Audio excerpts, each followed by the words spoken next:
Bisa nggak antum bayangkan seorang syekh, kalau di Indonesia itu sudah syekh besar, ulama senior ya. Kenapa?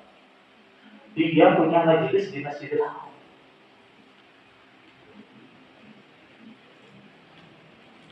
Tapi majelis dia itu sepi. Bahkan kadang-kadang di majelis dia itu hanya ada dia dan yang baca kita.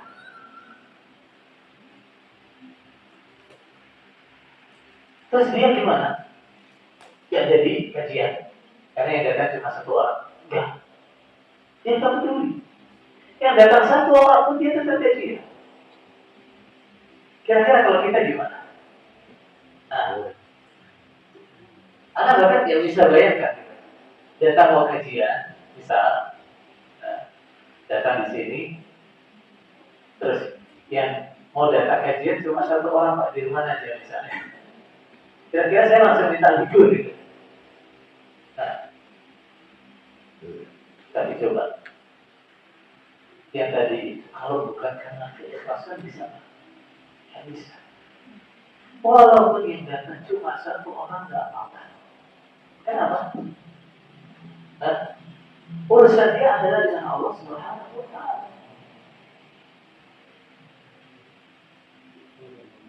Satu, tidak ada energi yang lebih besar daripada ikhlas. Nanti menghafal apapun, belajar apapun, sesulit apapun, secapek apapun, kalau ikhlas itu ada, kuat. Nah, saya menghafal seharian, duduk satu ayat kok nggak selesai, nggak hafal-hafal, dia nggak ada pusing itu. Kenapa? Nah, karena setiap saya baca satu huruf, saya berharap pahala dari Allah Subhanahu Wa Taala.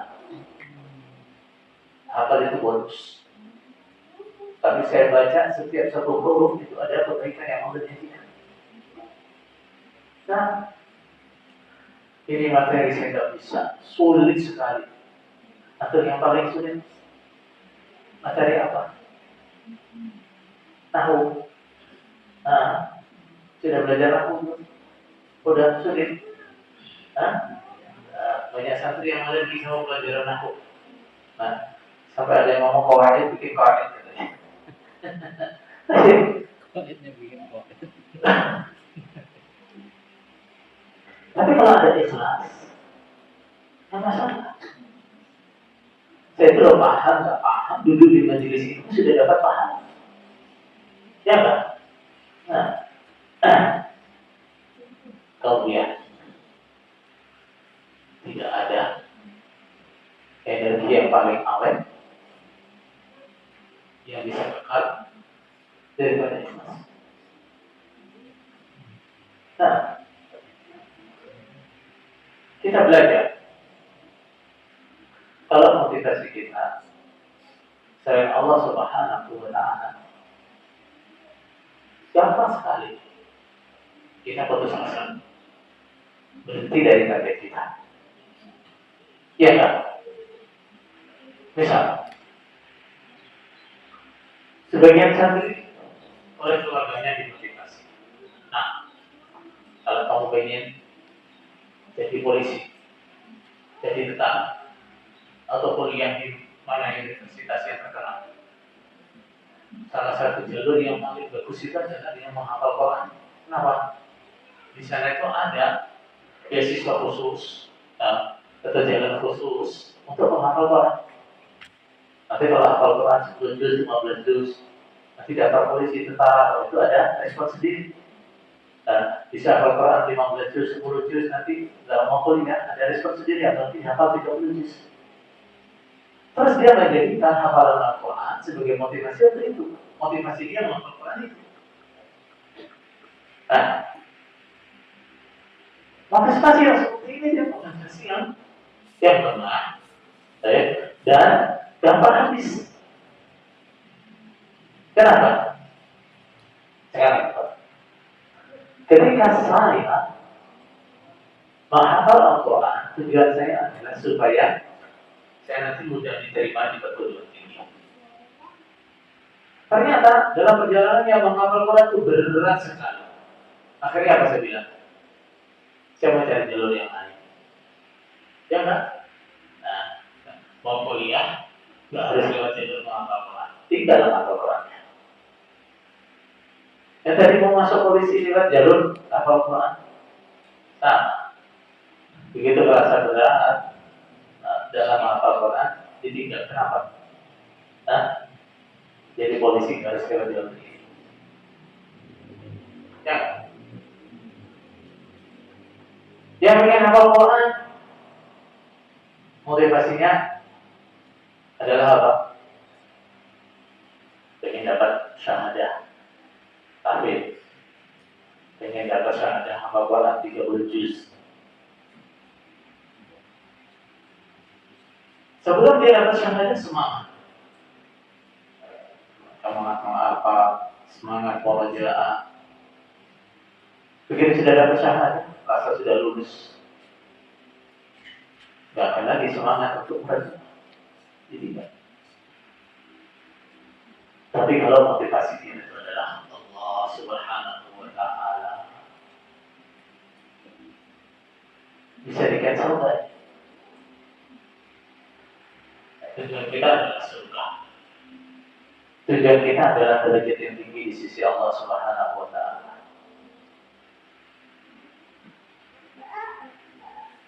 Apakah nanti begitu kita merasa sulit untuk mencapainya, terus kita bilang biasanya tidak dapat surga, nggak apa-apa? Mungkin. Nggak mungkin. Saya dapat surga yang rendah juga nggak apa-apa. Mungkin kita ganti begitu di sini. Nggak mungkin. Bahkan beratnya kondisi, lelahnya kita menghafal, itu bisa kita jadikan sebagai tambahan kita untuk lebih semangat mendikan Rasulullah SAW pernah memiliki kata bergembira di mana at-tawadhu biqadri ta'at. Pahala yang kita peroleh itu dengan kadar kiranya kepayahan yang kita rasakan. Orang menghafal semakin payah semakin besar pahalanya. Semakin sulit semakin besar pahalanya. Dan kalau kita tujuannya adalah pahala, tujuan kita adalah Allah Subhanahu wa Ta'ala, kita merasa berat dengan capeknya menghafal? Enggak, kenapa? Karena capek ini ada pahalanya, berat ini ada pahalanya. Makanya ini adalah karakter, sifat, akhlak yang betul-betul harus dimiliki oleh ahli ilmu maupun penuntut ilmu. Selalu ikhlas. Kerjakan apapun karena Allah. Lakukan apapun karena Allah. Terutama untuk ustaz-ustaz seperti saya. Jangan lupa, apalagi dalam kondisi seperti sekarang, penerimaan terhadap dakwah itu sangat bagus. Dampaknya adalah banyaknya peluang-peluang bisnis, banyaknya peluang-peluang dapat duit dari kegiatan dakwah. Ya kan? Peluang dapat untung dari pesantren, peluang dapat untung dari membuat sekolah-sekolah Islam. Ini adalah ujian keikhlasan kita. Ujian bagi kita, bisa ikhlas nggak? Terkadang di awal bisa, ikhlas itu bisa. Ketika pesantrennya masih belum jalan, santrinya masih sedikit, jangankan ada lebihan tiap bulan nombor terus, bisa ikhlas. Tapi begitu santrinya ada banyak, kelihatan ada uang perputaran uang banyak, di sini biasanya banyak godaan. Biasanya banyak godaan. Nah, satu dampak dari godaan keikhlasan ini adalah rentannya pecah kongsi di antara siapa? Pengelola pesantren. Nah, di antara pengelola pesantren. Nah, alasannya ada perbedaan pendapat yang tidak bisa disatukan. Alhamdulillah, kalau alasannya adalah perbedaan apa? Pendapat, perbedaan cara pandang. Nah, alhamdulillah. Tapi yang dikhawatirkan adalah apabila pecahnya itu bukan perkara perbedaan pendapat, tapi karena perbedaan apa? Pendapatan. Nah, di zaman seperti sekarang ini betul-betul ujian keikhlasan bagi para dai itu sangat luar biasa. Sehingga kadang-kadang dengan dalih apapun sebenarnya itu dalih itu hanya untuk menutupi kurangnya keikhlasan. Kenapa? Saya hanya tawaran-tawaran, kamu kalau ada di sini fasilitasnya begini, nah, mukafatnya 1 bulan segini. Nah, yang sana fasilitasnya begini, mukafatnya segini. Yang sana semuanya karena butuh ustaz. Nah, berlomba-lomba menawarkan fasilitas dan mukafat yang lebih dari yang lain. Jadi ujian apa enggak itu? Nah, itu adalah ujian. Nah, ujian keikhlasan bagi para dai. Nah, sehingga kadang-kadang ruang-ruang dakwah yang masih kosong, tidak ada yang mengisi. Apa itu?